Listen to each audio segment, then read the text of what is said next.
ఆఖరికి ఫ్యామిలీ అనే ఉండేది కూడా మర్చిపోతాం. ఎంతమంది చచ్చిపోతారు. ప్లీజ్ ఇప్పటికైనా సరే అయితే బ్రో, ఇప్పుడు బెట్టింగ్ యాప్స్ లో డబ్బులు ఎవరైతే పోగొట్టుకున్నారో వాళ్ళు ఈ ఇన్ఫ్లుయెన్స్ ద్వారా ఏమన్నా రిటర్న్ కలెక్ట్ చేసుకునే ఛాన్స్ ఏమైనా ఉన్నాయంటారా? ఉండదన్న, అస్సలు ఉండదు. ఎందుకనంటే ఆల్రెడీ ఇంక బెట్టింగ్ ప్రమోషన్ కి ఇచ్చిన పైసలు దేనికో వాడు తెంగుతాడు వీడు.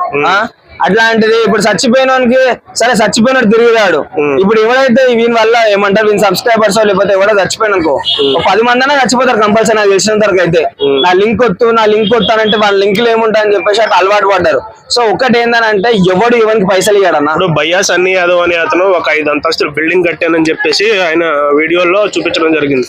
ఇప్పుడు అలాంటి ఇన్ఫ్లుయెన్సర్ ద్వారా ఎవరైతే ప్రాణాలు పోగొట్టుకున్నారో, ఎవరైతే బాగా నష్టపోయారో అట్లాంటి ఆస్తిని వాళ్ళకి పంచే అవకాశం లేదంటారా?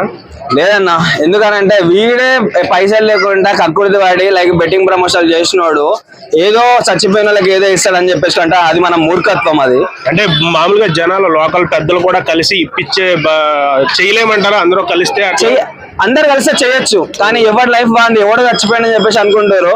సో ఇదంతా కాకుండా అయినా సరే ఇప్పుడైతే ఎవరైతే బెట్టింగ్ ప్రమోషన్స్ ఇకపై చేస్తాడో మనకి డైరెక్ట్ అరెస్ట్ చేయకుండా ఉరిశిక్ష చేస్తే ఒక్కరికి ఉరిశిక్ష చేస్తే మిగతా కుక్కలందరికీ బుద్ధి వస్తాయని చెప్పేసి అనుకుంటున్నా.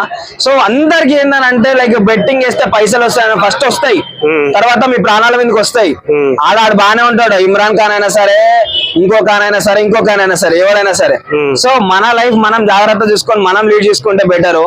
ఎవరికో దారికి పోయే దానే మాటలు విని అదొస్తా ఇది వస్తా అంటే ఒకటి ఆలోచించండి, బుద్ధి ఉంటే ఒక్కటి ఆలోచించండి మీరు.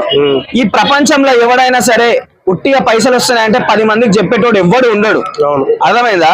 అట్లాంటిది 10 మందికి వస్తున్నాయని చెప్పాయంటే మీరు గుడ్డిగా మీరు ఎట్లా నమ్ముతారు? సో చెప్పేది ఒకటే, ఈ బెట్టింగ్ ప్రమోషన్ ఆపేయండి.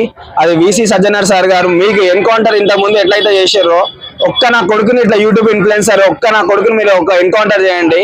ఇకపై ఎవడు అసలుకి బెట్టింగ్ ప్రమోషన్ అదే మర్చిపోతారు. అయితే బ్రో, ఈ డిజిటల్ మీడియా అనే దాని వల్ల కొన్ని ఉపయోగాలు కూడా ఉన్నాయి. అంటే లాస్ట్లోని ప్రాణాలు పోవడం వల్ల కాకుండా ఉపయోగాలు కూడా కొన్ని ఉన్నాయి.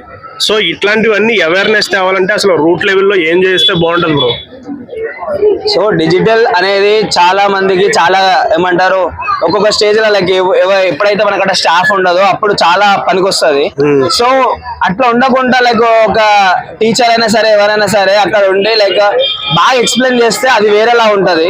సో ఎప్పుడైతే అవైలబిలిటీ ఉండదో లైక్ ఫ్రీ అవర్స్ అట్లా డిజిటల్ క్లాసెస్ ఏం కాదు. సో ఏ విధంగా చూసుకున్నా సరే నాకు తెలిసినంతవరకు అయితే డిజిటల్ క్లాస్ కన్నా లైక్ నార్మల్ గా ఉండి చెప్పడమే బెస్ట్ అనిపిస్తుంది. దాని వల్ల కూడా ఉపయోగాలు ఉన్నాయి, కానీ అర్థం చేసుకున్న స్టూడెంట్ అయితే ఎవరైనా సరే అర్థం చేసుకోగలుగుతాడు.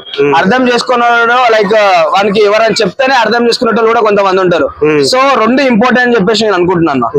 Okay bro, thank you.